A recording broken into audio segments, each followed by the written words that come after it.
우리가 하고 있는 게 개인생활과 법이고, 개인생활과 법은, 자, 우리 지금 민법을 하고 있죠. 크게는 민법은 재산관계와 가족관계를 규율하는 법이라고 했어요. 기억나요? 너무 오랜만에 했나요?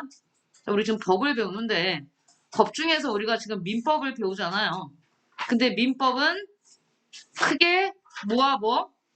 민법은 재산관계와 가족관계를 다루는 게 민법이다 이런 말을 했고, 그 중에 이제 우리가 지금 하고 있는 게 뭐냐면 재산관계에 관련된 얘기입니다. 재산관계에 관련된 얘기이기 때문에 사실 이 계약 역시 재산관계에 들어가기 때문에 여러분이 여기다가 민법이라고 써주고요. 지금 우리가 민법에 대해서 하고 있고요. 민법 제2장은요. 민법 제2장은 물권을 다루고 있어요. 물권.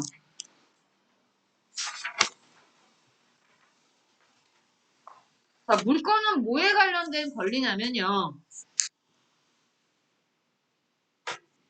물건에 대한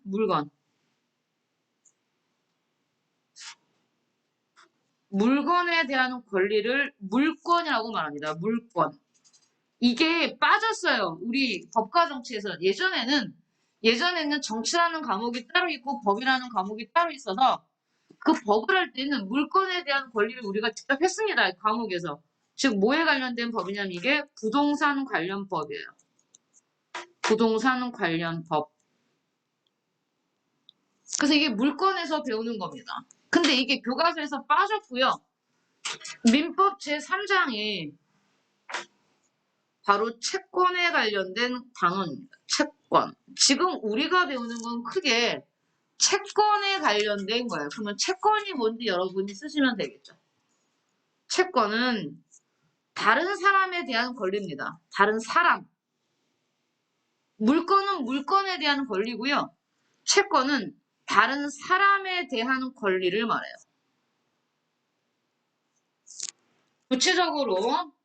구체적으로 불러줄게요. 얘는 좀 더 우리가 지금 배우는 게 채권이기 때문에 채권이 발생하려면 권리를 가진 채권자가 의무를 가진 채무자에게 채권자가 채무자에 대해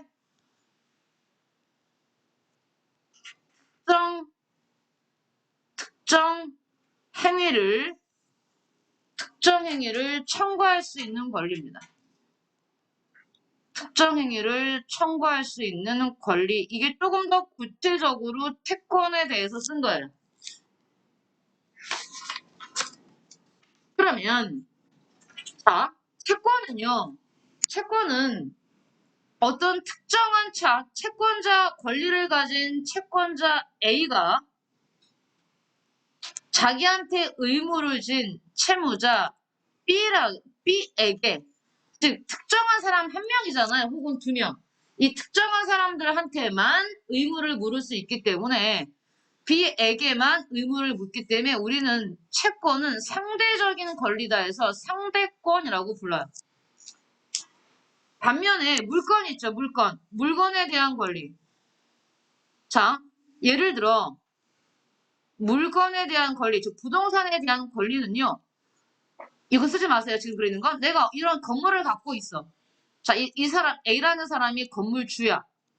그럼 이 사람 건물주는 나머지 이쪽에 들어오는 모든 어떤 다른 뭐 100명이든 1000명이든 자기 건물에 들어오려는 모든 사람에 대해서 못 들어오게 막을 수 있죠. 내 거니까. 그렇기 때문에 물건은 모두에게 주장할 수 있어요. 모두에게 내 물건에 대해서 모두에게 권리를 주장할 수 있기 때문에 모두에게 주장할 수 있다. 그래서 얘는 절대적 권리라고 부릅니다. 물건은 절대권이에요. 물건은 절대권이지만 우리는 이거 안 배워요. 물건을. 부동산에 관련된 게 빠졌습니다. 교육과정이 변경되면서. 그래서 사실 지금 우리는 물건은 안 배우고 부동산 너무 굉장히 머리 아파요. 우리 부동산 등기를 봤어요. 옛날에는. 근데 그게 교육과정에서 빠져서 우린 이거 채권만 보는 겁니다. 이렇게.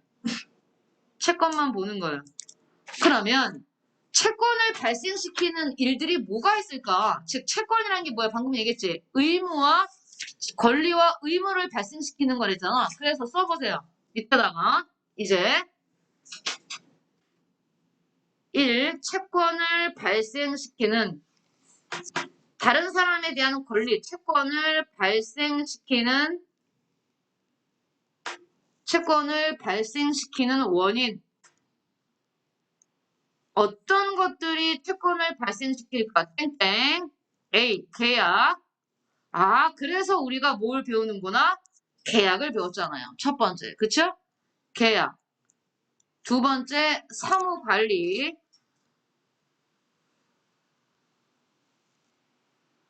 세 번째, 부당이득. 네 번째, 불법행위. 그러면 A와 D만 동그라미 치세요. 왜? 우리 교육과정에는 채권을 발생시키는 원인 중에 두 개만 배워요. 계약과 불법행위. 즉 중간에 나오는 사무관리와 부당이득은 안 배웁니다. 안 들어봤죠? 우리 교과서에 계약 나오고 그 다음에 뭐였습니까? 불법행위였잖아요. 그럼 선생님 B나 C 같은 건 뭐가 있어요? 이건 시험에 안 나오는데 들어보세요. 부당이득이라는 건 자, 승원이가 태민이한테 돈을 갚아야 돼. 500만 원을. 그래서 계좌번호를 불러달라 했어. 근데 한 끗짜리가 틀려갖고 엉뚱한 사람한테 보냈어. 근데 알고 봤더니 그게 희성이한테 들어갔단 말이야. 희성이는 자기 통장에 돈이 없는 줄 알고 봤는데 돈이 눈만 돈 500만 원이 갑자기 들어왔어요. 누구한테 들어온 것도 몰라. 왜? 승원이가 보낸 사람 이름을 승원이를 안 하고 나다라고 보낸 거예요. 나다가 누군지 어떻게 합니까? 희성이가 썼어. 한 번에 500만 원을 못 쓰고 애가 한 5천만 원을 썼어. 그러니까 나중에 승원이가 알게 돼. 그래서 야 그러면 뭡니까? 자, 희성이야 통장에 들어온 500만 원은 부당이득이죠. 그러면 이 부당이득에 대해서 뭐가 발생한다고? 채권이 발생해. 그럼 여기서 이 관계에서 채권자는 누굽니까? 승원이죠. 채무자는 누굽니까? 희성입니다. 그러면 채권자인 승원이가 채무자인 희성이에게 야, 네 통장에 돈이 잘못 들어갔으니 내 돈을 내놔. 라고 할 수 있는 뭐가 발생한다는 얘기야? 채권이 발생한다는 얘기야. 그럼 선생님, 희성이는 어떻게 해야 돼요? 여러분 억울하지만 쓴 돈은 돌려받지 못해요. 나머지 450만 원만 돌려주면 됩니다. 지금 다 썼다고 말하면요. 못 받아요, 승원이. 자기가 넣었잖아요. 그런 건 부당이득. 사무관리는 예를 들어 이런 거죠. 자, 이번엔 승원이가 길을 가다가 쓰러졌어요. 그걸 보고 있던 희성이가 긴급 구조를 해서 애를 병원에 데리고 가는데 119도 안 오고 해서 자기 돈으로 택시를 태워서 승원이를 병원에 데려갔어요. 그런 다음에 택시비를 청구할 수 있어요. 그게 뭡니까? 사무관리. 그때는 채권자가 누구 됩니까? 희성이가 되는 거고 채무자는 누가 되는 거야? 승원이가 되는 겁니다. 이건 우리 안 배워요. 우리 지금 교육과정에서는 뭐랑 뭐만 배운다는 얘기입니까? 계약과 불법행위죠. 그럼 계약과 불법행위가 뭘 발생시킨다는 얘기입니까? 채권을 발생시키는 거예요, 지금. 그래서 우리는 선생님 뭘 했어? 계약을 이행하지 않았을 때 채무 불이행에 따른 손해배상을 했지. 손해배상이 바로 뭔데? 이거야. 특정 행위를 청구하는 행위야. 채권자가 채무자에게 야, 너로 인해서 손해가 발생했으니 손해를 배상하라는 그걸 청구하는 권리. 그게 손해배상이야. 즉 채권이나 계약이나 불법 행위에 따라서 채권이 발생된다는 얘기는 계약을 어겼을 때 손해배상을 청구할 수 있고 불법 행위를 했을 때 손해배상을 청구할 수 있다는 얘기입니다. 아시겠어요? 자, 그 다음에 우리가 계약을 모두 끝내고 어디로 왔습니까? 불법 행위로 왔죠. 그러면 이제 불법 행위 파트로 쭉쭉 내려가 봅시다. 어디 있습니까? 불법 행위. 여기 있나요? 자, 그러면 현실적으로 불법 행위에는 어떤 종류들이 있을까? 한번 써볼게요.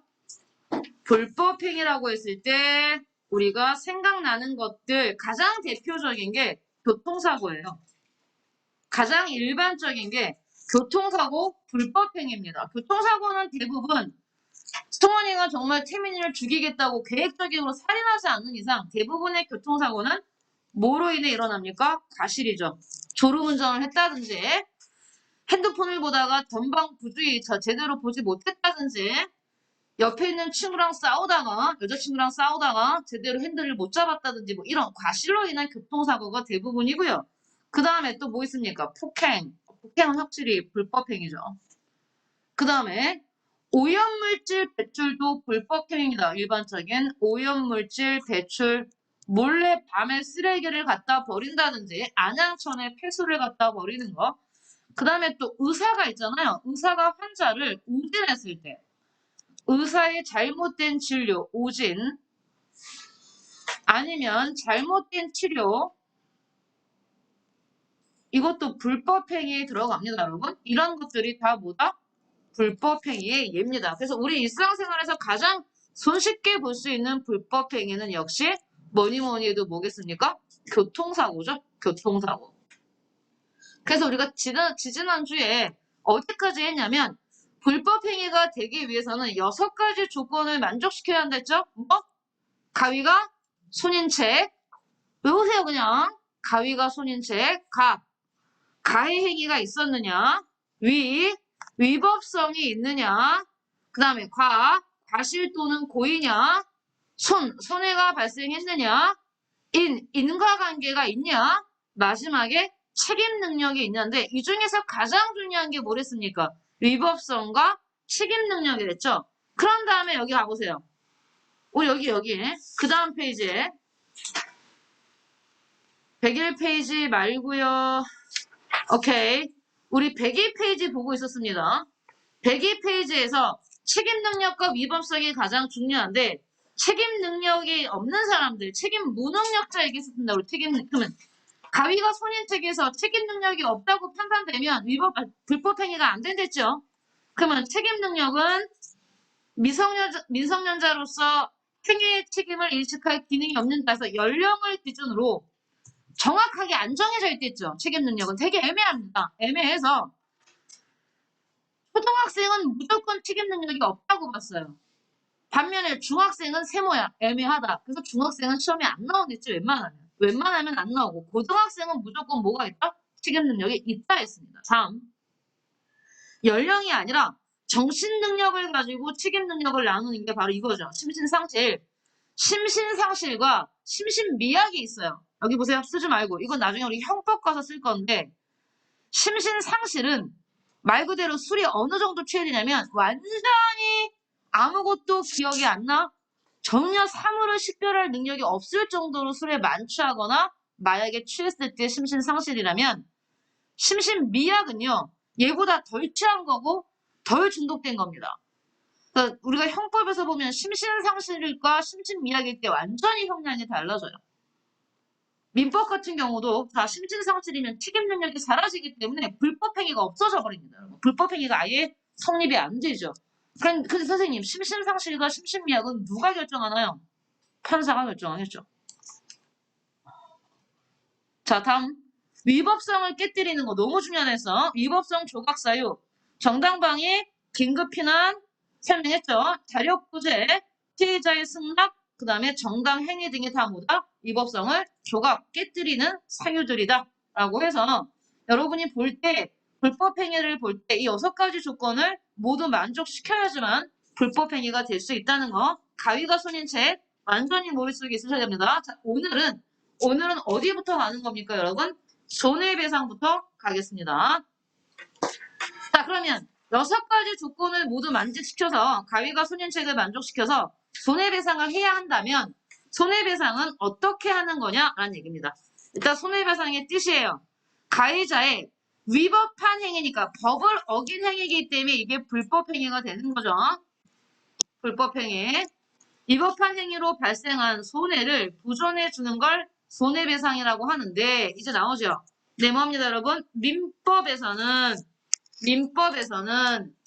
손해에 대해서는 자, 형광펜 주치세요. 뭐가 원칙입니까? 금전배상이 원칙입니다. 즉 돈으로 주는 거예요. 봐봐. 채연이가 배드민턴 안 되겠다. 야구하자. 야구하다가 자, 공을 잘못 쳐서 미난의 유리창을 깨뜨렸어. 그럼 불법행위죠. 가비가 손님책에 다 해당합니다, 이제부터. 그러면 이제 손해배상을 해야 되는데, 미나가 그러는 거야. 야, 이 유리창은 보통 유리창이 아니야. 엄마가 나한테 선물을 해준 유리창이야. 그러니 이거는 원상 복구해놔. 돼요? 어떻게 붙일 건데? 붙인다고 원상복구가 되겠어요?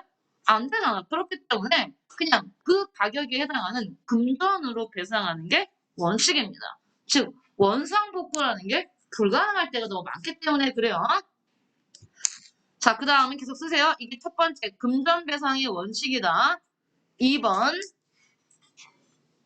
그래서 원상회복이라는 거 그대로 돌려놔. 다리를 다쳤는데 내 다리를 붙여놔. 이런 거랑 똑같은 거 아니겠습니까? 그래서 원상회복은 원칙이 아닙니다. 원칙이 아니다. 자, 그러나 예외가 있어요. 그러나 그래서 3번 가겠습니다. 원상회복은 원칙이 아닌데 뭐가 있냐면 명예를 훼손했을 때에 대한 얘기가 있거든요. 명예회복 어떤 물건에 대해서 피해를 입힌 게 아니라 그 사람의 명예를 깨뜨렸을 때 명예회복에 적당한 처분을 명예회복에 적당한 처분을 법원에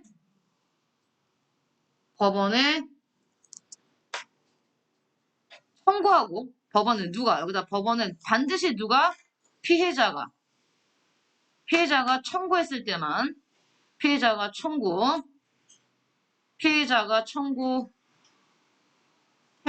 때 이게 단서입니다. 아무 때나 명예회복에 대한 원상복구를 하는 건 아니고요. 피해자가 청구했을 때 법원에 청구했을 때 법원이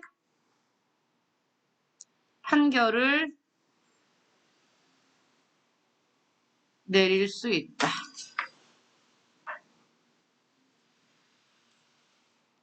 이 말이 뭐예요? 즉 원상회복은 원칙이 아니지만 명예회복에 관해서 피해자가 청구하면 법원이 판결을 내릴 수 있다는 뜻입니다. 금전배상이 원칙이고 원상회복은 원칙이 아니지만 명예회복에 관해서는 피해자가 청구하면 법원이 원상회복해주라고 뭐 할 수 있다는 얘기야. 판결을 내릴 수 있다는 얘기야. 그럼 어떻게 명예를 원상회복해요? EX. 그 사람이 잘못한 게 아니라는 어떤 취소 광고를 게재한다든지 아니면 그 사람이 무죄 판결을 받았으니 그 사람은 죄가 없다라는 그 판결문을 게시할 수 있게 하는 정도가 있습니다. 이 정도? 취소 광고, 판결문 게시 등등의 법이 있습니다. 자, 아직 안 끝났어요. 손해배상. 손해배상의 4번. 여러분, 물건에 대한 손해배상만 하는 게 아니에요. 정신적 피해에 대한 손해배상도 합니다. 정신적 손해배상. 그래서 특히 정신적 손해배상은 따로 뭐라고 부르냐면 이걸 위자료라고 부릅니다. 위자료. 교통사고에 대해서도 여러분 위자료 따로 청구할 수 있어요. 여러분이 병원비뿐만이 아니라 병원 치료비뿐만이 아니라 내가 교통사고로 인해서 자동차에 대한 트라우마가 생겼다.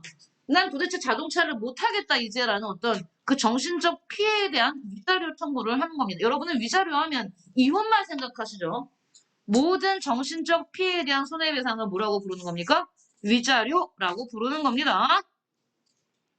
다음 5번이요. 후발 손해에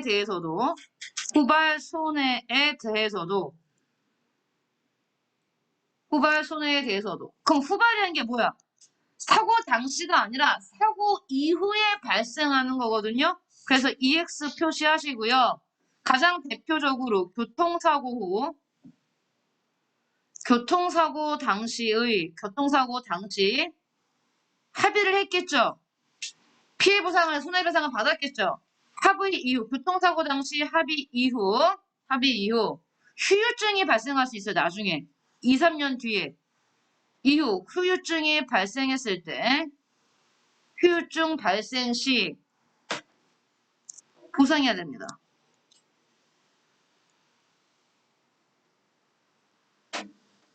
선생님, 교통사고 당시 모두 합의 봐서 손해배상으로 위자료까지 다 해서 300만 원 지급했는데요. 끝이 아니야. 교통사고 같은 건 뒤늦게 후유증이 나타날 수 있기 때문에 거기에 대한 게 봐봐요. 피해자가 3년 뒤에 나타난 후유증이 그 3년 전에 교통사고와 관련 있다는 걸 입증을 하면 뒤에도 보상을 해야 됩니다. 그래서 후발 손해에 대해서도 뭐 한다? 보상한다. 그래서 손해배상 1번부터 5번까지 알아두세요. 불법행위의 요건 6가지 가위가손인책 거기에 따른 손해배상 여기까지 한 게 바로 뭐냐면 이제 우리는 그냥 뭐가 끝난 거냐면 일반 불법행위가 끝난 거예요. 선생님 일반 불법행위가 있으면 뭐가 있다는 얘기입니까?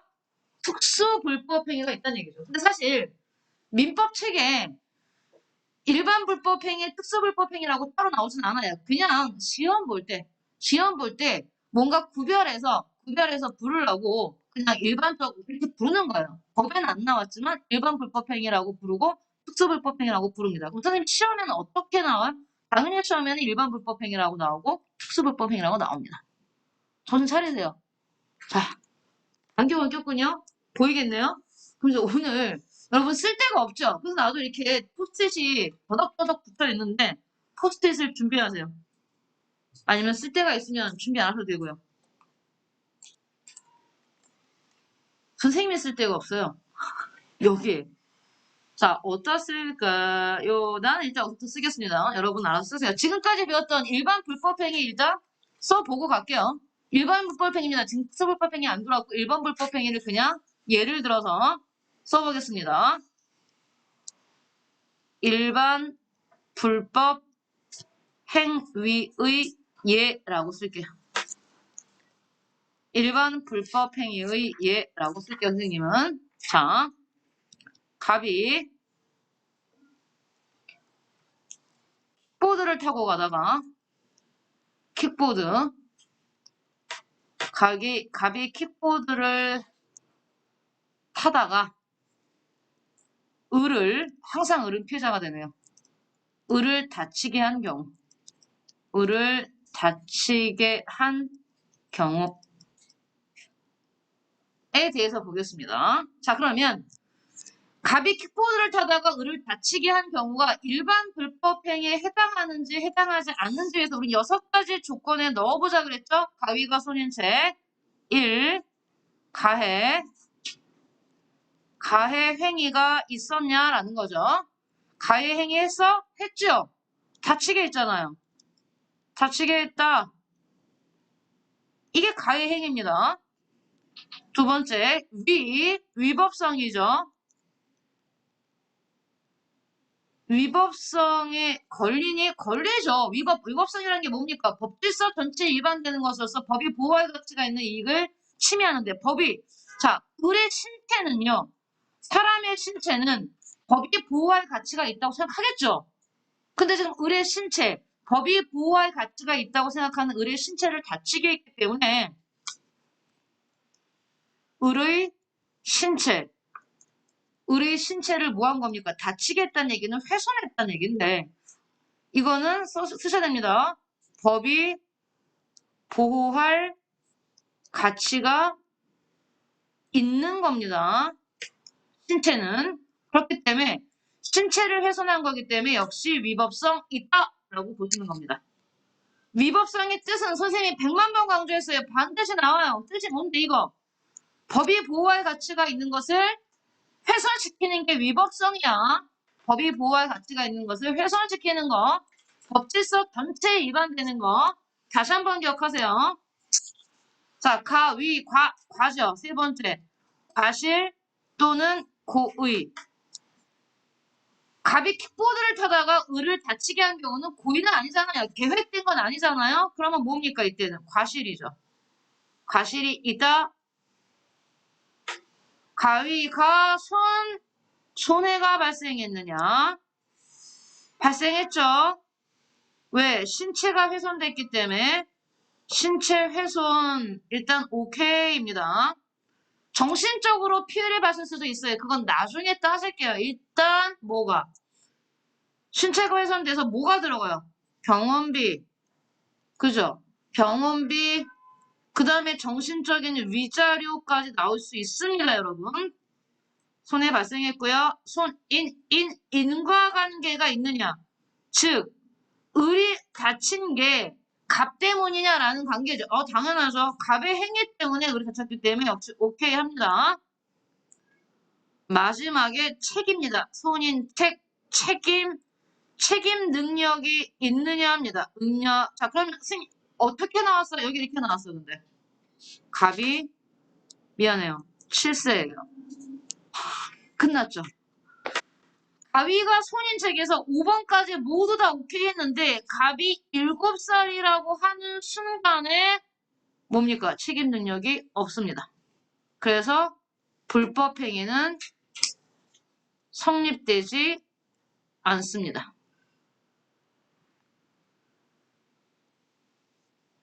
자, 그럼 이제 물어볼게요. 아니, 여기까지 쭉 왔어. 그럼 을은 여기서 지금 마지막 책임 능력에서 걸려가지고 불법 행위가 성립되지 않기 때문에 자, 이제 여기서 자연스럽게 어디로 가는 겁니까? 우리는 두 번째 문제로 가는 거예요. 그럼 을은 누구에게 손해배상을 하지? 누구에게 손해배상을 청구하지? 너무 억울하잖아. 그래서 뭐가 필요한 겁니까, 이제부터? 특수 불법 행위가 필요한 겁니다. 누구에게 손해배상을 청구하지? 누굽니까, 여러분? 갑의 보호자, 법정 대리인. 법정 대리인은 대부분 부모님이지만 부모님이 아닐 수도 있어요. 어쨌든 법적 대리인에게 자, 손해배상을 청구할 건데 그럼 봐봐.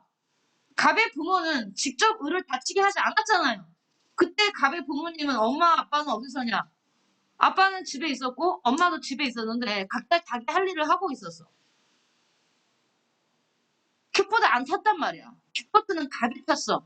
그리고 갑이 잘못해서 을이 다쳤는데 각자 자기 집에 있던 사람이 선생님 그 사람들은 을을 다치게 하지 않았는데 과실도 아니고 고의도 아닌데 왜 책임을 져요? 그래서 뭐라고요? 특수불법행위가 되는 겁니다. 그때는 자 이제 특수불법행위로 가겠습니다. 여러분 다 썼어요?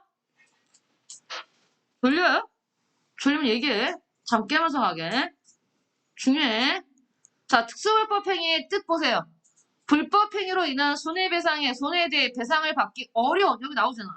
배상을 받기 어려운 상황입니다. 특수한 경우에 이 같은 경우는 지금 을 같은 경우는 특수한 경우 배상을 받기 어려운 특수한 경우 나오지. 좋죠. 직접적인 가해자는 아니지만 즉 갑의 부모는 직접적인 가해자가 아니잖아요. 그렇지만 일정한 지위에 있는 사람 법적 대리인이라는 법적 보호자라는 일정한 지위에 있는 사람이 불법 행위에 대해서 책임을 지도록 하는 걸 우리는 뭐라고 부른다고? 특수불법 행위.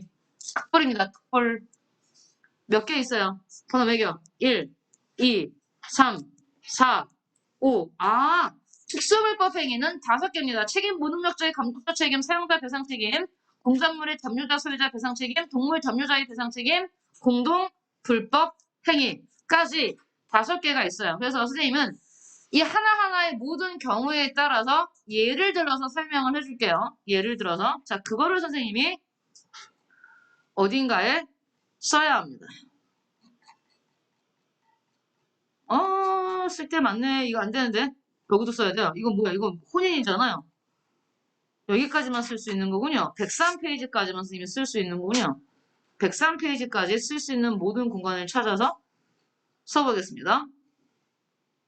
첫 번째, 바로 뭡니까? 특수불법 행위 중에서 첫 번째, 책임 무능력자의 감독자 책임. 자, 여기 보면 여러분이 칸을 어떻게 나눌 거냐면 A, B, C, D, E로 갈게요. 아니면 1, 2, 3, 4, 5로 가됩니다. 그럼 제일 먼저 나오는 게 뭐라고요? 책임 무능력자.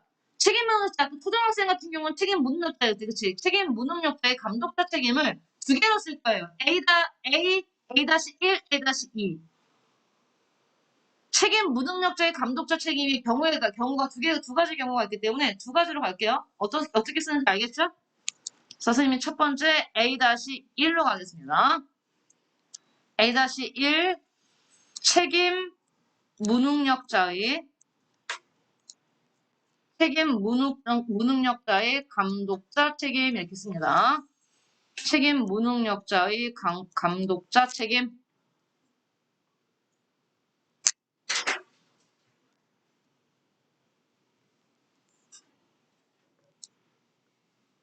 자, 여기 병이 있어요. 갑자기 갑을 병이 나옵니다. 병. 이상이 쓰고 있니?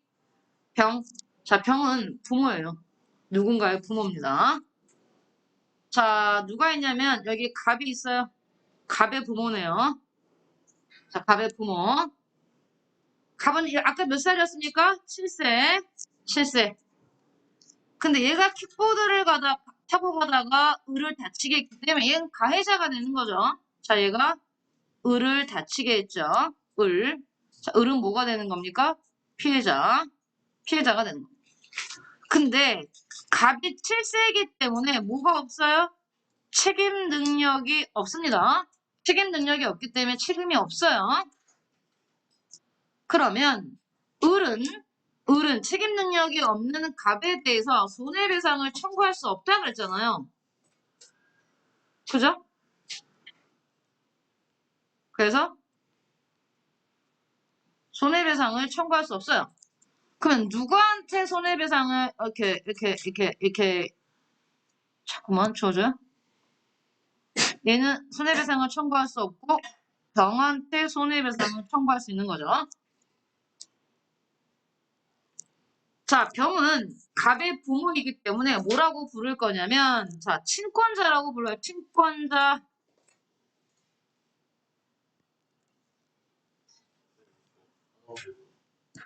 갑자기? 잠깐만요.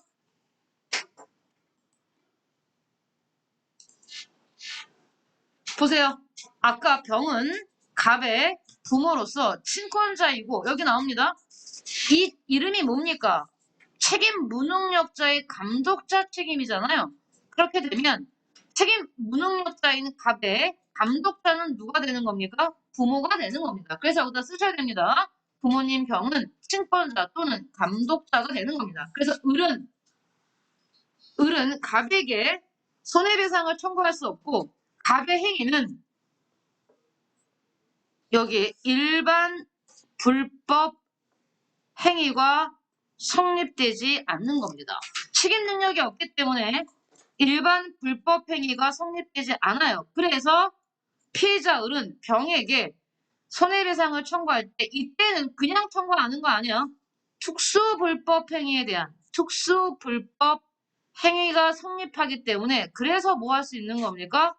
손해배상을 청구할 수 있는 겁니다. 그런데 중요한 단서가 있어요. 중요한 단서가 있습니다. 여기다가 이 감독자이고 친권자인 부모님은 무조건 책임을 지는 게 아니에요.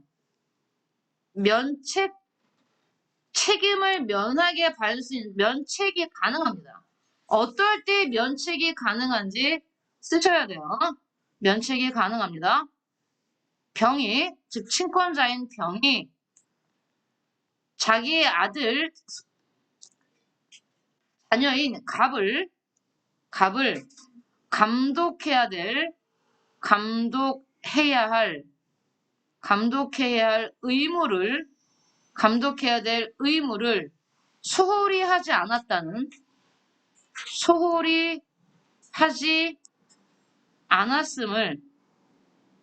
소홀히 하지 않았음을 스스로 입증하는 겁니다. 스스로 입증하면 책임을 면제받을 수 있어요. 병이 스스로 나는 갑을 정말 잘 감독했어요. 왜 이게 감독자 책임이잖아. 평상시에 얼마나 중요하게 자 킥보드를 탈 때 어떻게 해야 되고 꼭 안전모를 쓰고 안전수칙을 지키고 나는 얘를 충분히 관리 감독했어요. 그럼에도 불구하고 발생한 사고예요. 라고 병이 스스로 입증을 하면 그러면 책임을 면제받아요. 자 그럼 여러분 물어야지. 그럼 을은요? 그냥 운이 나빴던 겁니다. 누구한테도 손해배상을 청구할 수 없게 돼요. 그렇기 때문에 그냥 하늘에서 번개를 맞았다 생각하시면 됩니다.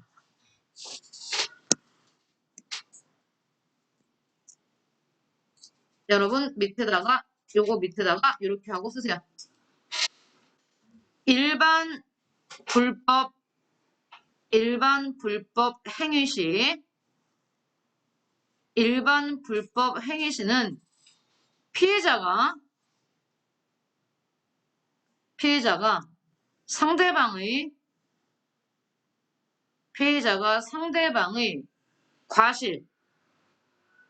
과실은 다른 말로 뭐랬어? 부주의죠, 부주의. 제대로 살피지 않았던 거. 부주의를 입증해야 합니다. 입증해야 하지만, 자, 이 말이 뭐야? 을이 다쳤을 때 갑 때문에 다쳤다는 걸 을이 증명해야 돼요. 나 좀 봐.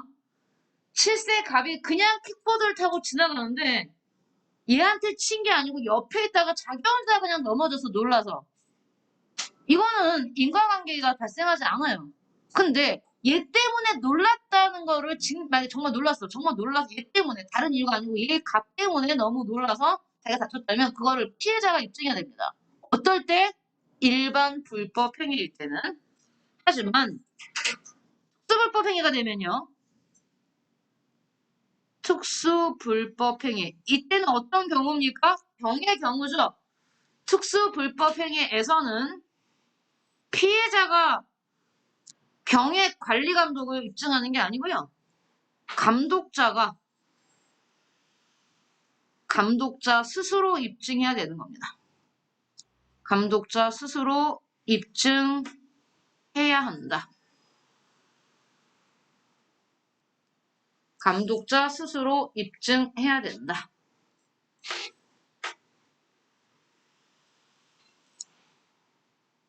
자, 두 번째 경우 쓸게요.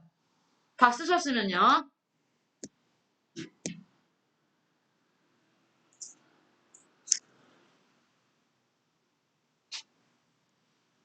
A-2입니다. 제목은요. 책임 능력이 있는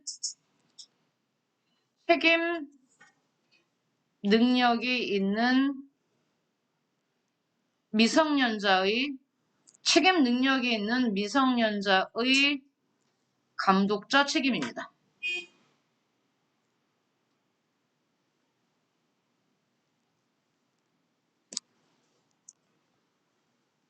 자, A-1은 뭐였어요? 책임 무능력자의 감독자 책임이잖아요.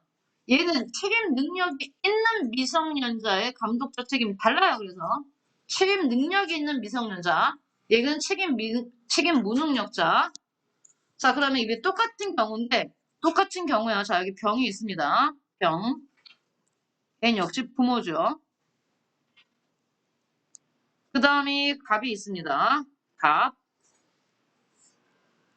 갑은 근데 17세예요. 아, 10살 더 붙었어요. 10살. 그럼 얘는 어떻게 됩니까? 얘는 책임 능력이 있게 됩니다. 17세이기 때문에 갑자기 달라져요. 네모하세요. 얘는 7세가 아니고 갑은 17세가 돼버려요. 그러면 자, 얘가 어떻게 했습니까? 아까 을을 다치게 했죠? 을은 피해자가 되는 거죠? 얘는 가해자죠? 그러면 얘는 17세고 책임 능력이 있기 때문에 당연히 여기서는요. 일반 불법 행위가 성립합니다. 일반 불법 행위가 성립돼요. 선생님 그러면 갑은 17세고 책임 능력이 있어서 일반 불법 행위가 성립되면 피해자인 을은 누구에게 손해배상을 청구합니까? 갑한테 하죠. 갑한테. 손해배상 청구해. 그 돈이 있겠니? 얘네가 자, 뭐 피해자가 정말 막 전치 6주가 나왔어. 크게 다쳐가지고 전치 6주 입원비에 치료비에 정신적인 위자료에 이 사람이 또 공연을 가던 도중에 공연을 못했기 때문에 거기서 오는 어마어마한 손해배상까지 해서 티켓을 다 물어줘야 돼. 얘가 유명한 뮤지컬 배우야. 끝났죠? 여러분 막 억대가 나올 수도 있습니다. 어떻게 물어줄 건데요? 17세인데? 아, 선생님 17세인데 아이돌이에요. 이러지 마세요. 17세인데 아이돌이기 때문에 돈이 너무 많아. 이런 거 하지 마세요. 그러면 그때는 을은 갑의 감독자인 부모에게도 손해배상 책임을 물을 수 있어요. 하지만 이때는 잊지 마. 아, 너무 잘 나요, 시험에. 이때는 특수불법 행위가 당연히 아닙니다. 그러면 병원태는 무슨 의미로, 무슨 걸로 물어요? 쓰셔야죠. 일반 불법 행위, 일반 불법 행위로 책임지는 겁니다. 누구 역시? 갑의 부모 역시. 일반 불법 행위로 책임지는 겁니다. 그럼 선생님 이때는 면책 가능하지 않는, 아니지. 특수불법 행위가 아니기 때문에 면책 없어요. 여기는 그냥. 피해자가 갑의 잘못이라는 걸 피해자가 입증하면 그걸로 끝나요. 일반 불법 행위가 성립하는 순간 손해배상해야 되는 겁니다. 알겠죠? 일반 불법 행위가 성립하는 순간 손해배상해야 되고요. 얘를 반드시 구별하셔야 됩니다. 시험에 너무 잘 나오겠지. 똑같은 상황인데 갑의 나이가 책임 무능력자냐 아니면 미성년자는 미성년자인데 책임 능력이 있는 미성년자냐. 그럼 우리 애들이 물어. 선생님 갑이 미성년자가 아니고 성인이에요. 그럼 아무 문제 없어요. 감독자 책임 없어요. 무조건 누가 책임져야 됩니까? 갑이 책임진 거면 성인이니까. 이거는 미성년자이기 때문에 이런 얘기가 나오는 거예요. 알겠어요? 성인인 경우는 따로 볼 필요 없습니다. 그래서 특수불법 행위 첫 번째. 그럼 이건 특수불법 행위 아닙니다. A-2는. A-2는 특수불법 행위 아니에요. 그냥 일반 불법 행위야. 둘 다. A-1만 책임 무능력자의 감독자 책임으로서 뭐가 발생하는 거다? 특수 불법 행위가 성립하는 겁니다. 자, 두 번째 경우 갈게요.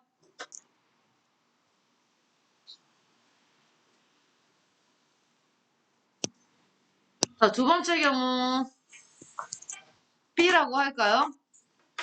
B. B는 그냥 사용자 배상 책임입니다.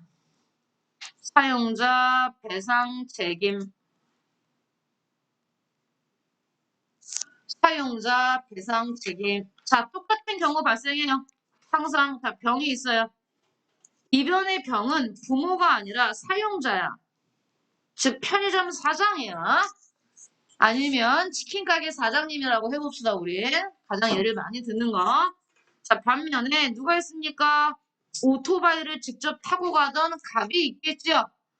갑은 자 병이 고용한 점원이에요. 직원이에요. 그래서 이때는 피용자란 말을 쓰지요.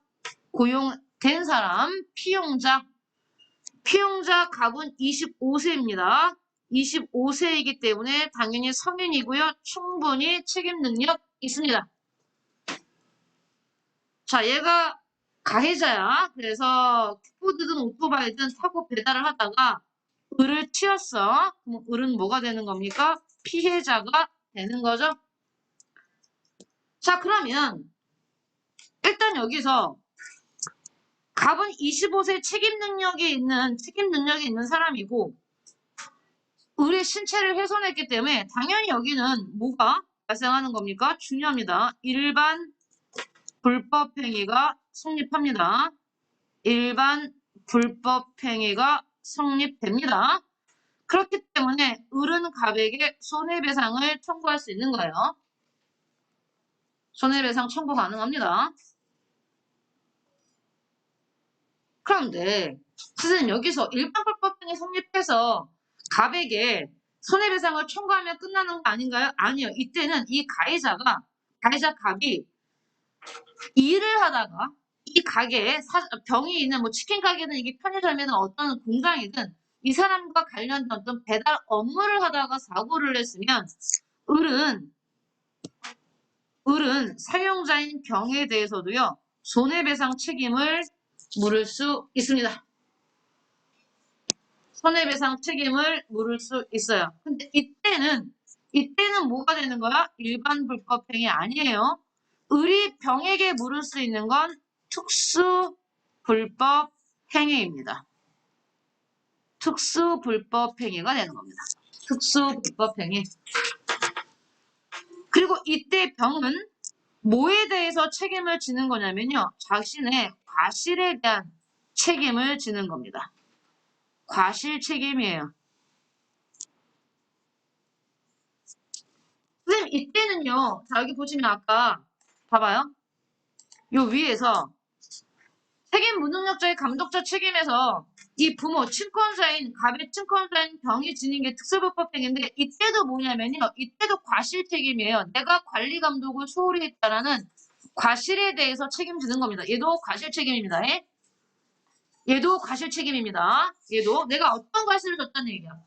내가 고용한 이 갑을 제대로 사용자인 내가 제대로 관리 감독하지 못했다는 과실에 대한 책임을 지는 겁니다. 그럼 여러분 물어봐야죠. 선생님, 아까 이 갑의 감독자는 면책 가능했잖아요. 부모인 병이 나는 나의 자식인 갑을 제대로 감독했다라는 걸 입증하면 면책 가능했잖아요. 그럼 이때는 어때요? 사용자도 가능합니다. 사용자도 여러분 뭐라고 쓰실 거냐면 면책 가능해요. 면책 가능. 면책 가능해요. 역시 누가 입증해야 돼? 병 스스로. 병 스스로 입증하면 됩니다. 나는 나의 피용사인 갑에 대해서 야 배달할 때 이렇게 해야 돼. 정말 주의하고 그 다음에 갑이 쓰는 오토바이도 안전 점검 잘해서 고장 안 나게 벌써 일주일마다 계속 점검하고 알겠어요? 안전교육 시키고 헬멧을 꼭 쓰라고 하고 받아야 되는 인터넷 교육 다 시키고 해서 즉 사용자인 병이 갑에 대해서 관리 감독을 소홀히 하지 않았음을 병 스스로 입증하면 면책됩니다. 그러면 다시 을은 누구한테만? 갑한테만 손해배상을 청구하면 되는 거예요. 자, 여기 한번 봐봐요. 여러분 그냥 넘어가시면 안 돼요. 여기 보세요. 굉장히 중요한 얘기들이 숨어 있어요.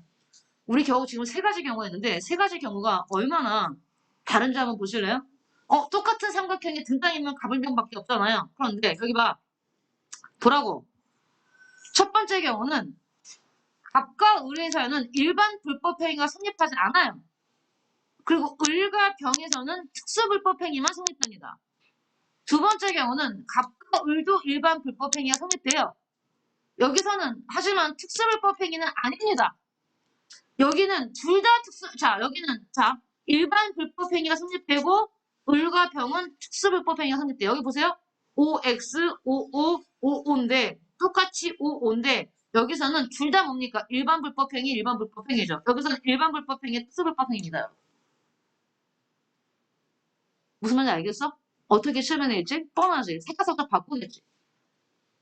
게다가 이거. 얘 너무 중요해. 잘 들어. 갑과 을에서 일단 1단계 뭐부터 발생해야 되더라. 이거. 일반 불법행위가 먼저 성립돼야 그 다음에 을은 병에 대해서 특수불법행위로 손해배상 청구할 수 있어요. 만약에 갑의 행위가 을과 일반 불법행위가 깨져버리면 당연히 을은 병에 대해서 특수불법행위에 대한 손해배상을 청구할 수 없습니다. 일단 1단계가 뭐야? 먼저 갑이 을을 뭐 했다? 일반 불법행위로 피해를 줬다라는 걸 입증돼야 되는 겁니다. 쓰세요. 밑에 중요한 내용입니다. 예, 밑에 쓸 겁니다. 요건, 충족시켜야 되는 요건입니다.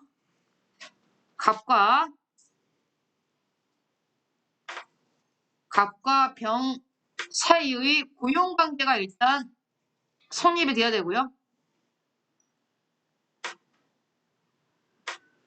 계약서를 쓰고 정당하게 고용했는지 그게 나와야 됩니다.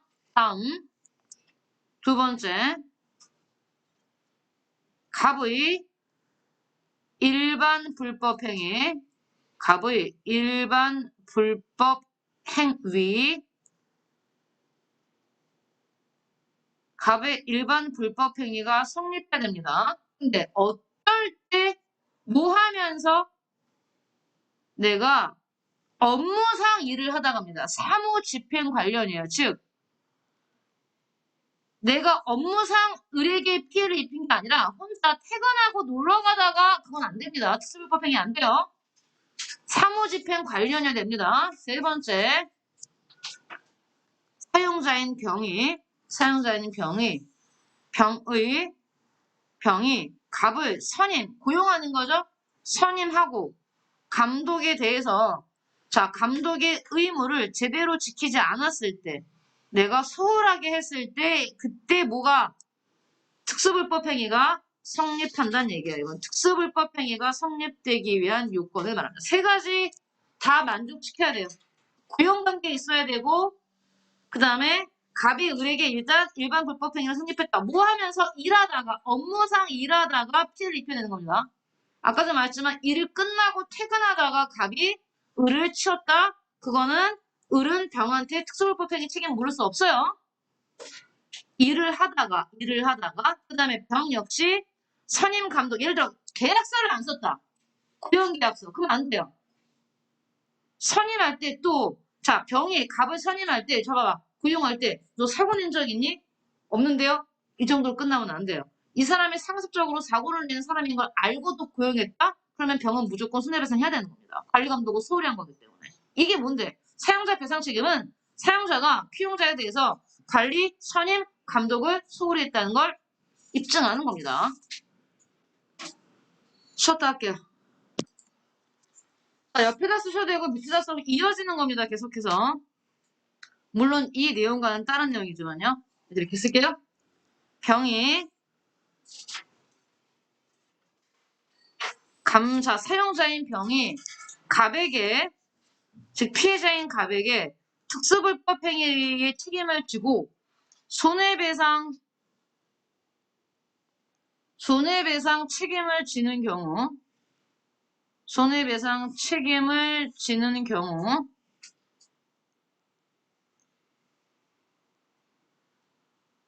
그렇다고 해서 갑의 책임이 면제되는 건 아닙니다. 사용자가 책임진다고 해서 피용자의 책임이 면제되는 것은 아닙니다. 면제되는 것은 아니다. 예를 들어 이런 경우죠. 병이 먼저 을에게 손해배상을 하고, 즉 뭐 얼마 피해 보상 금액, 손해배상 금액이 500만 원이 나왔다. 그럼 500만 원을 먼저 병이 내는가요? 병이 먼저 을에게 손해배상을 하고 이후 피용자인 갑에게 구상권을 청구할 수 있습니다. 또 전문 용어 나왔어요. 구상권 청구 가능합니다. 여러분, 피해자인 을은요, 이 피해자인 을이 누구한테 얼마 받고 그런 거 신경 쓸 필요 없어요. 만약에 피해 보상금이 500만 원이 나왔다, 손해배상 금액이. 그냥 을은 누구한테든 500만 원만 받으면 돼요. 그건 알아서 해야 된다, 누가. 가해자들끼리. 그러면 구상권 청구를 쓰셨잖아요? 구상권 청구 보겠습니다. 구상권 청구에 대해서 먼저 보고 나서 C로 갈게요. 구상권 청구는 어디에 나오냐면, 오케이. 103페이지. 103페이지 펴주세요. 여러분, 우리 책 103페이지 3번 보겠습니다. 103페이지 3번. 사용자 책임에서 피용자에 대한 뭐가 나옵니까? 오케이. 구상권 보겠습니다.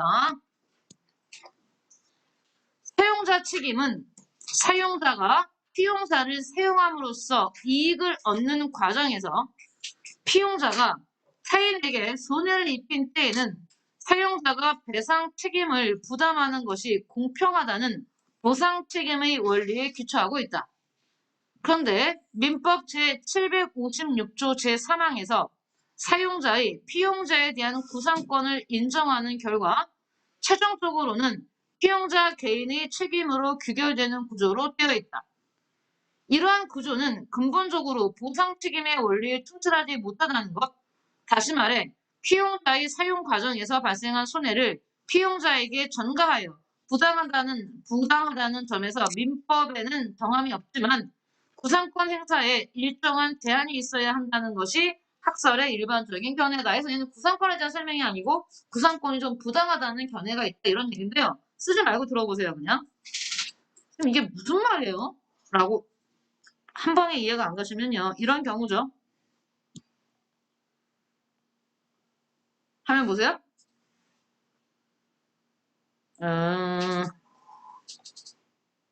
저기 봐.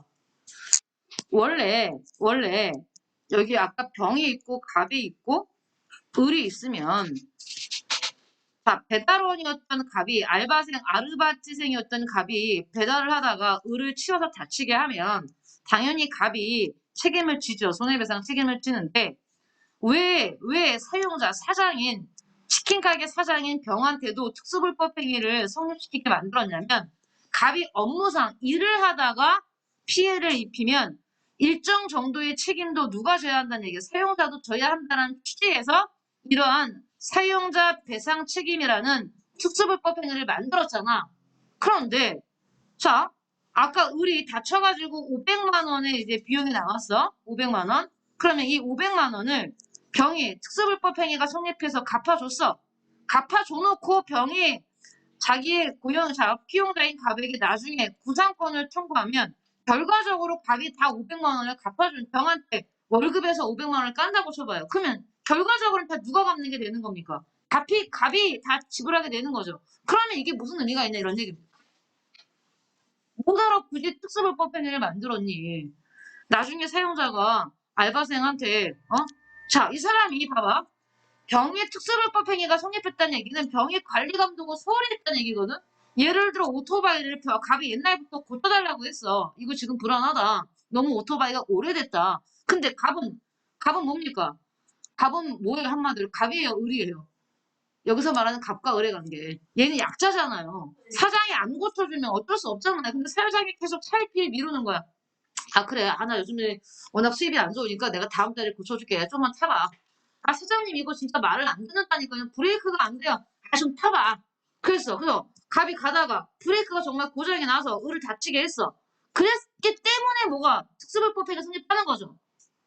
안 그러면 얘가 관리 감독 잘했다고 하면 특수불법행위 성립 안 해요. 아까 봤잖아. 면책 가능해. 근데 책임을 면책 가능하지 않았다는 얘기는 그래서 사고가 났어. 그래서 병은 특수불법행위 때문에 자 500만 원을 자기가 갚아줬어. 그래놓고 나중에 구상권을 청구한단 말이야. 갑에게. 야, 그 돈 내가 물어줬잖아. 야, 내가 운전했냐? 내가 운전하는데 내가 물어줬으니까 너 월급에서 깔 거야. 이제 이렇게 돼요. 그러면 갑은 막 1년 동안 일하면서 솔직히 500만 원을 아르바이트 해가지고 하루에 4시간씩 해서 얼마 받겠습니까?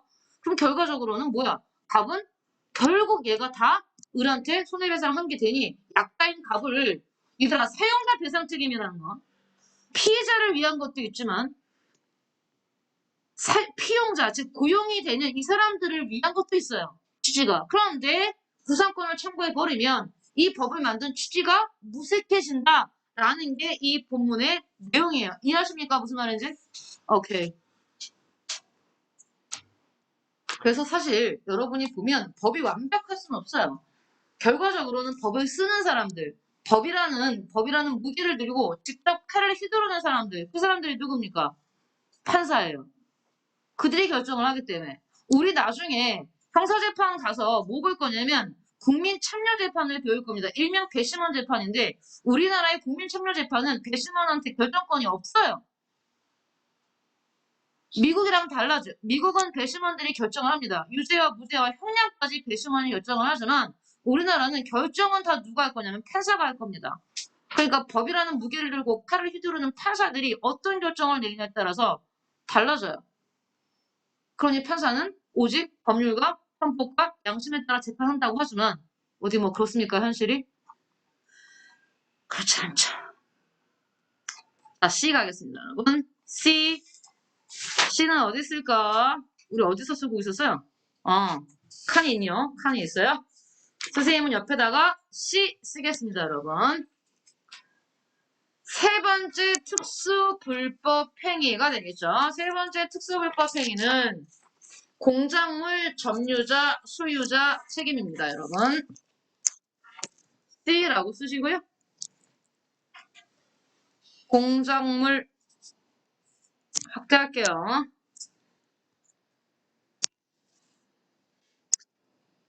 공작물 1번하고 공작물의 점유자 점 찍고 2 소유자 책임 공작물의 점유자 소유자 책임입니다. 자 그러면 보통 공작물, 우리 시험에 나오는 공작물이 어떤 것들이 있는지부터 알고 가면 좋겠죠. 가장 많이 나오는 거 뭐 공작물, 모든 건물들이요. 다 공작물이죠. 그 다음에 간판, 그 다음에 광고탑, 그 다음에 뭐 담장, 이웃집 담장, 우린 다 아파트에 살지만 일반 주택엔 담장들이 있죠. 그 다음에 뭐 아파트에는 에어컨 실외기와 실외기를 받쳐놓은 프레임 같은 경우 있잖아요. 그런 것도 다 공작물 등등에 들어갑니다. 우리 시험에는 뭐 이런 정도의 애들이 나와요. 자, 그러면 그림을 그릴 거예요, 우선은. 자, 여러분도 그림을 그리세요. 뭐 엄청난 그림은 아니에요. 건물이 있고요. 건물에 이렇게 건물 외벽에 간판 하나를 달아놓읍시다, 우리는 이렇게. 간판이라고 써있어. 간판에 간판이라고 써있어. 자, 그런데 여기 이제 지나가는 행인이 있죠. 불쌍해요. 지나가는 행인은 또 을입니다. 오늘 을은 엄청난 피해를 보고 있어요. 모든 경우에 을은 피해자가 되고 있네요. 자, 피해자. 이 간판이 떨어졌어, 이렇게. 떨어진 거지. 자, 그러면 1차적인 책임은 누구한테 물을 것인가? 1번이 1차적 책임이야. 1차적 책임 1번은 갑이에요. 그럼 갑은 누군데요? 갑은 점유자입니다. 공작물의 점유자.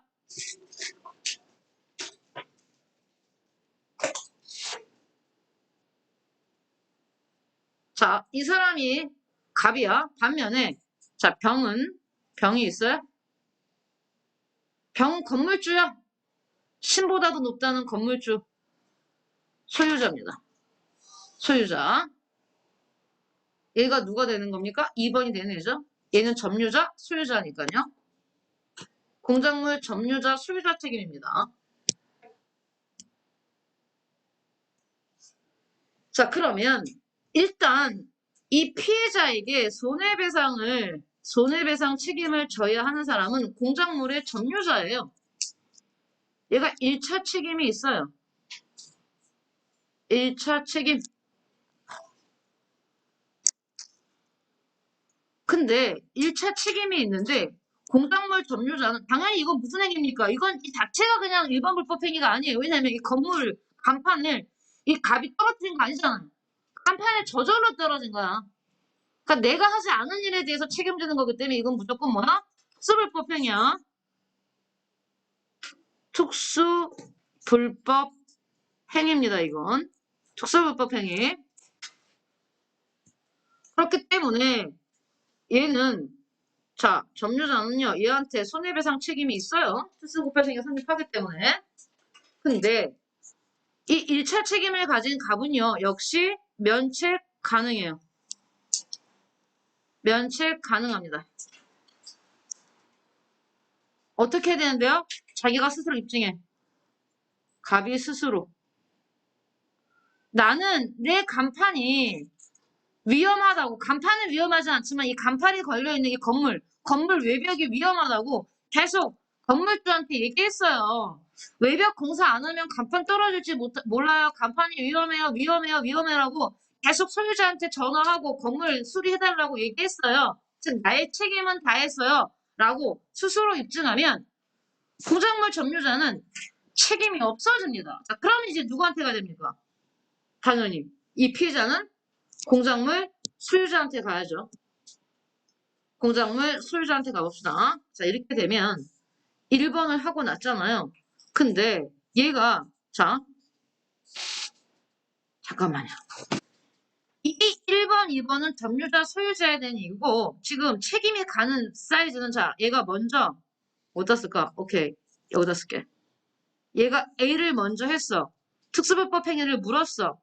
근데 얘가 스스로 입증해서 면책이 돼버렸어. 면책이 되면 책임 안 지죠.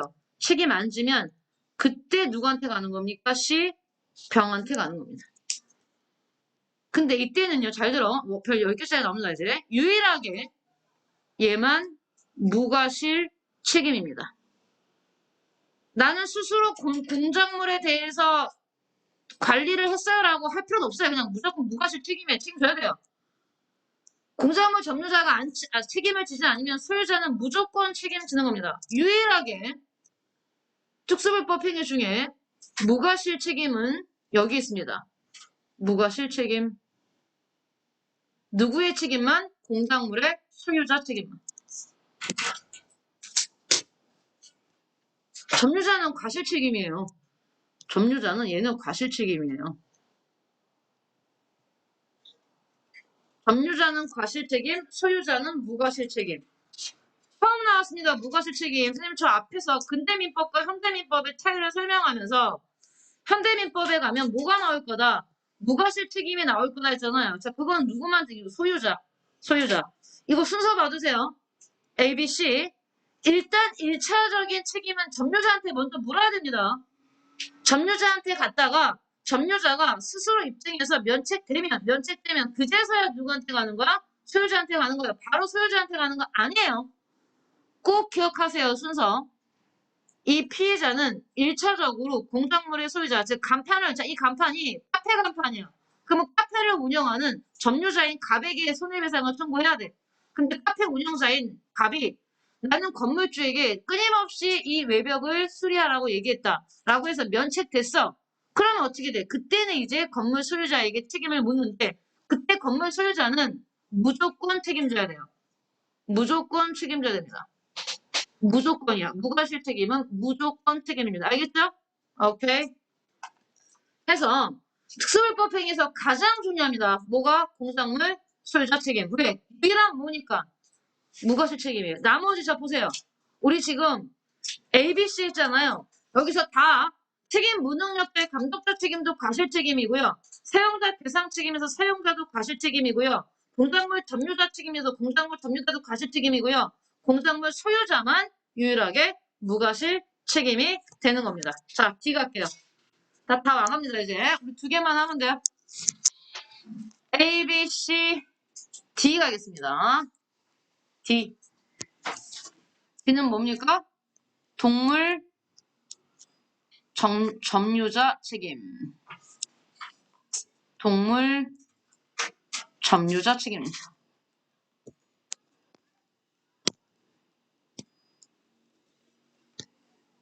동물 점유자 책임. 여러분, 동물 점유자 책임도 쓰고 갈게요. 과실 책임이에요.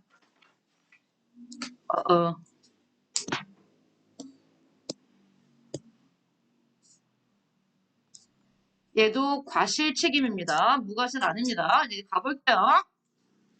자, 병이 있어요. 병은 동물 소유자입니다. 동물 주인. 자, 해피의 주인이야, 해피. 우리의 주인공인 해피가 나옵니다, 해피. 굉장히 큰 게 있지요. 뭐 여러 가지 종류가 있는데, 뭐, 부르드만. 그 큰, 뭐, 말같이 생긴 애 있잖아요. 엄청 큰 애. 타고 다닐 것 같이 큰 애들 있잖아요. 선생님이 잘 모릅니다. 걔에 대해서. 자, 그런 애가 있어. 걔 주인이야, 병은. 자, 얘는 병네 집에 놀러 온 친구야. 야, 나는 얘 너무 해피랑 같이 산책하는 게 나의 로망이었어. 내가 잠깐 해피 데리고 산책 갔다 올게. 라고 해서 갑은 해피의 소유자인 병한테서 해피를 받아서 해피를 데리고 공원에 산책을 갔어요. 그럼 여기에 진정한 가해자인 자 해피를 그릴게요. 선생님 해피를 그릴 수 없기 때문에 여러분이 알아서 그리세요. 선생님 해피를 이렇게 그리겠습니다. 얘 누구야? 멍멍이. 자, 얘 누구라고? 해피. 자, 여러분이 알아서 여러분도 알아서 얘가 동물이야. 동물. 자, 문제의 동물. 근데 갑이 잠깐 딴짓을 팔면서 목줄을 놓쳤어요. 그러니 해피가 막 뛰어가더니 을을 꽉 물었네. 아하. 을을 물었어요. 을은 깜짝 놀라서 그냥 물려서 단지 물리는 게 아니고 너무 놀라서 애가 쓰러지면서 뇌진탕이 왔어. 숙면인간이 됐네. 어머 어떡하죠? 너무 극단적인데요? 그러면 어떡합니까? 그러면 여러분 피해자 을이 해피한테 손해배상을 청구할 수 있어요? 없죠. 왜? 얘는 해피야. 얘는 해피라고. 얘는 동물이야. 그러면 동물 점유자한테 손해배상을 청구하는 거죠, 이때는. 동물이잖아요. 아니, 얘한테 너 어떻게 그럴 수 있냐라고 말할 수도 없는 거 아닙니까? 자, 세이브 하고, 오케이. 색깔 바꿔서 가볼게요. 사고는 해피가 쳤지만 손해배상은 동물 점유자에게 물어야 됩니다. 이때 갑은요, 자기가 직접 을을 문 게 아니죠. 해피가 물었지만 자기가 직접 을에게 피해를 주진 않았지만 자기가 데리고 있는 동물이 을에게 피해를 입혔기 때문에 이때는 특수불법 행위가 성립하는 겁니다. 특수불법 행위가 성립하기 때문에 자, 손해배상을 청구할 수 있는 겁니다. 그럼 이때도 동물 점유자인 갑은 뭐합니까? 면책 가능합니다. 면책 가능해요. 어떻게? 나는 목줄을 놓치지 않았어. 꽉 잡고 있었어. 아니 근데 어떻게 해피가 힘이 너무 세. 얘가 평상시 그러면 그 목줄이 선생님 약했으면 평소에 이거 목줄을 더 단단한 걸로 바꿔서 평소에 얘는 한 번도 그 목줄을 끌은 적이 없는데 애가 갑자기 정말 너무나 처음으로 흥분한 상황이었나 보죠. 어쨌든 뭔가 때문에 애가 막 아드레날린이 솟구쳐가지고 괴력을 발휘해서 끊고 간 거야. 나는 꼭 잡고 있었는데 어쨌든 그거를 갑이 스스로 입증하면 됩니다. 면책하는 갑이 역시 스스로 입증해야죠. 그럼 어떻게 돼요? 을은 끝난 겁니다. 역시 운이 나빴다. 내가 사이코 연쇄살인마한테 살해를 당했다. 라고 생각하시면 되는 겁니다. 그냥 운이 나빴다. 쓰세요. 갑이 면책받으면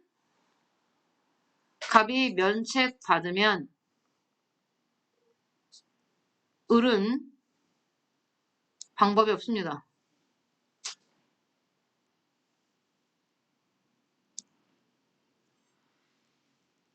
소유자는요. 동물 소유자는 아무런 관련이 없어요, 여러분. 경에게는 피해의 손해배상을 청구할 수 없습니다. 이거는 동물 소유자 책임이 아니에요. 동물 점유자 책임이에요. 동물 주인이 나가서 야 너 줄 끊고 가서 을 물어라고 시킬 게 아니잖아요. 그렇기 때문에 동물은 이게 개든 뭐 염소든 호랑이든 자 우리 제가 동물원에 갔어. 여러분 동물원에 요즘에 가본 적 없겠지만 동물원에 가면 꼭 거기 써있죠. 뭐 우리에 가까이 가지 마시오. 위험할 수 있습니다. 근데 꼭 어때 애들 가까이 가서 막 쏘면 또 애 동물 가만 두면 되는데 이 정도까지는 되면 먹이를 주지 마셔야 하는데 먹이를 준 것까지는 괜찮아요. 근데 꼭 짚고든 애들이 있죠. 짚고다는 표현을 안 되는 사악한 애들 막 꼬챙이 갖고 막 찔르는 애들 있잖아요. 있어요. 그 노루농장이라든지 사슴농장 같이 이거 실화인데 친구가 운영하는 사슴농장에 을이 자기 아들내미 애를 데리고 놀러를 갔어요. 그래서 부모님들끼리 사슴농장에서 이렇게 재밌게 얘기를 하고 있는데 애는 잠깐 또 사슴들 보겠다고 쫄래쫄래 갔겠지? 그런 다음에 거기 사슴이 이렇게 왔다 갔다 하는데 걔네들 나무 막대기로 막 찌른 거야. 계속 찌른 거야. 찔러보니까 더 찔렀어. 그러니까 이제 평상시에 순했던 사슴이 얘가 탁 하고 이제 얘를 공격해서 얘가 다쳤단 말이야. 이랬을 때 그게 소유자랑 무슨 관계입니까? 그죠? 뭐 이때는 그럼 동물 점유자가 없잖아. 얘 혼자 나가서 이런 거잖아. 그치? 그럼 이때는 어떻게 되냐? 피해자인 그 아이가 자기가 충분히 잘못을 한 거기 때문에 손해배상을 청구할 수는 없는데 그냥 동의상 뭐 몇 대 몇 해가지고 불러줄 수는 있지만 그쵸? 어쨌든 동물은 소유자는 점유자 책임이지 동물 소유자는 아무런 책임이 없습니다. 알아두세요. 자 마지막 가겠습니다. 가장 복잡한 게 아니라 가장 등장인물이 많이 등장하는 A, B, C, D, E죠. E. 공동 불법행위 가겠습니다, 여러분. 자, 이렇게 긋고요. E. 공동 불법행위.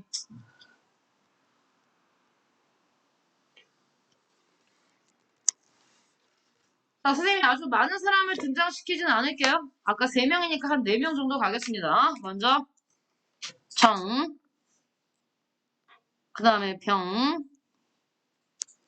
그 다음에 갑, 그 다음에 피해자인 을. 을을 오늘 하루 종일 피해자 합시다. 피해자에. 갑은 가해자야. 지금 무슨 일이 발생한 거야? 자, 갑이 을을 때렸어. 폭행이죠. 자, 폭행이면 일단 불법행위인데, 근데 갑이 그냥 을을 때린 게 아니야. 경이 시켰어. 야, 너 저 새끼 손 좀 봐봐. 교사자자. 너 쟤 때려! 가서 때려! 라고 시켰단 말이에요. 자, 그럼 정은 뭔데? 망갔어요. 누가 오나 안 오나.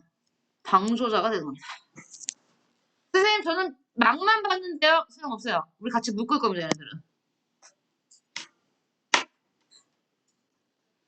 교사자, 방조자, 가해자는 그냥 누가 책임이 더 크냐. 이거는 얘네들의 문제인 거지. 우리 얘네들한테 너가 얼마 하고 저는 망만 봤기 때문에 책임을 적어요. 그런 말 필요 없습니다. 을은 갑에 대해서도요. 손해배상 청구할 수 있고요. 병에 대해서도 청구할 수 있고요. 정에 대해서도 청구할 수 있습니다.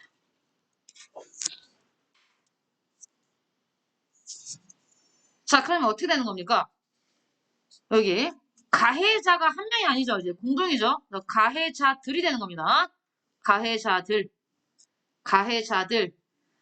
자, 그러면 가해자들 중에 한 명에게 갑병정 중 한 명에게 피해자 을은 손해배상 전액을 받을 수도 있고요. 손해배상액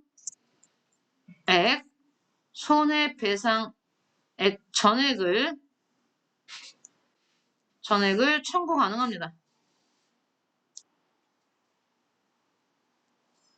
그러면 선생님, 그러면 나머지 내가 얼마 내고 네가 얼마 내고 1,000,000원이 나왔을 때 그 1,000,000원에 대해서 나머지는 가해자들이 알아서 해야 되는 겁니다. 가해자들끼리 지네들끼리 합의를 보는 거지 피해자가 그걸 봐줄 수는 없어요. 여러분 이 정도면 공동불법행위 민법에서 손해배상도 발생하지만 이거 형법도 갑니다. 형사재판도 받을 수 있으면 그건 따로 가는 거예요. 같이 하는 거 아니에요. 그때는 형사재판에 가면 방조자인 경과, 교사자인 병과, 실행자인 갑이 형량이나 유죄의 어떤 범죄 그 형량이 달라질 수 있어요. 그건 형법에 가면. 알겠어요? 교사자가 뭐 보면 공동으로 이렇게 같이 폭력사태든 뭐든지 같이 묶여버리면 다 형량이 다르잖아요. 누구는 징역 3년, 누구는 5년, 뭐 누구는 2년, 누구는 집행유예 6개월 이렇게 나올 수 있습니다. 그거는 형사재판에서 가는 거고 민사재판에서는 을이 얘한테는 200만 원, 얘한테 100만 원, 얘한테는 300만 원 이렇게 받는 거 아니에요. 그냥 얘네는 그냥 집합 지네가 통으로 해서 을한테 피해 보상 전체를 줘야 되는 겁니다. 그리고 나서 나머지는 그 가해자들끼리 알아서 하는 거예요. 그거는 피해자가 신경 쓸 필요가 없다는 얘기입니다. 그래서 우리는 특수불법 행위를 다 했어요. 와, 오늘 진도가 내가 계획된 진도가 여기까지이기 때문에 우린 다 봤어요. 아, 끝난 건 아닙니다. 일단 쓸 건 다 썼다는 얘기입니다. 올라갈게요.